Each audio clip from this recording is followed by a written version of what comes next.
Very important. Here's what principles are. Principles are first law, original rule, foundation law. They are inherent laws. In other words, principles are natural laws. They are creation laws. You can't change them. And you should never change a principle because a principle is stable. Here's what Jesus said. Do not think that I came to abolish the law or the prophets.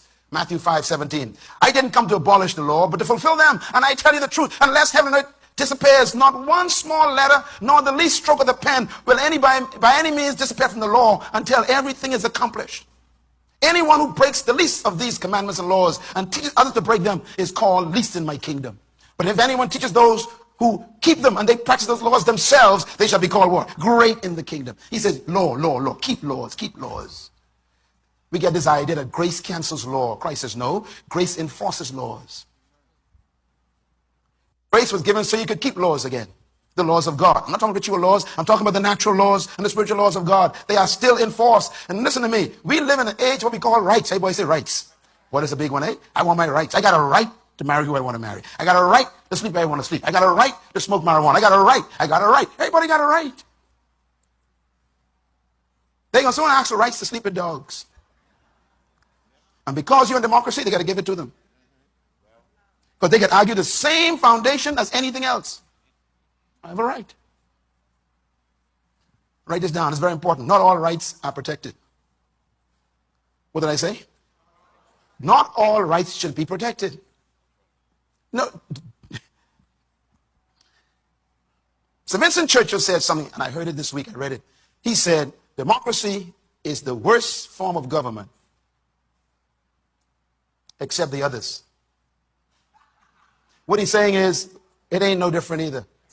It's just the best one that we got. So don't you glorify and use democracy as the end of all your matters. Democracy itself has its own built-in destruction. Now, I love democracy. Thank God for it. But we shouldn't trust it without God. Because democracy is really humanism without laws. Where the humans decide who's in power and what is right. And we can't live that way because we ain't that smart. There's got to be a higher reference we use to protect ourselves from ourselves. Everything can be right. Am I right? Yeah. Come on, man. Yeah. Your son 18. I got a right to leave home. Really? And he fly in your face. Not all rights ain't right. Write this down, please. Not all rights are right because rights must be regulated. I wonder why you don't jump up that 10-story building. Tell me why. Sometimes, we be in them hotels in different parts of the world, and you walk out on the porch, you look down, 20 stories. What goes through your mind? Yeah, it goes through my mind too. Boy, I wonder how I'd feel to just jump. And then my conscience says, I dare you. Go by yourself. I staying up here. You got a right to jump. You have a right to jump. No one's stopping you. But not all rights are right. Ladies and gentlemen, rights without righteousness is destruction. Because Corinthians says this, 1 Corinthians 9, one of my most favorite verses, verse 12. It says, I have the right to do anything. I'm quoting the Bible.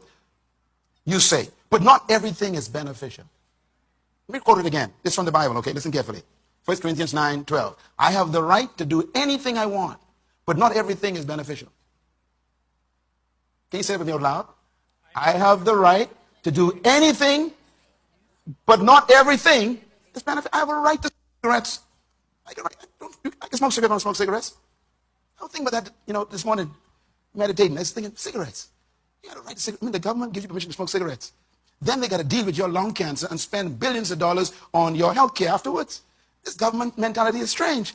You can smoke cigarettes and kill yourself, and then we'll pay for you while you're dying. This is logic. Alcohol can be sold to an 18-year-old. Okay, no problem. That's a law.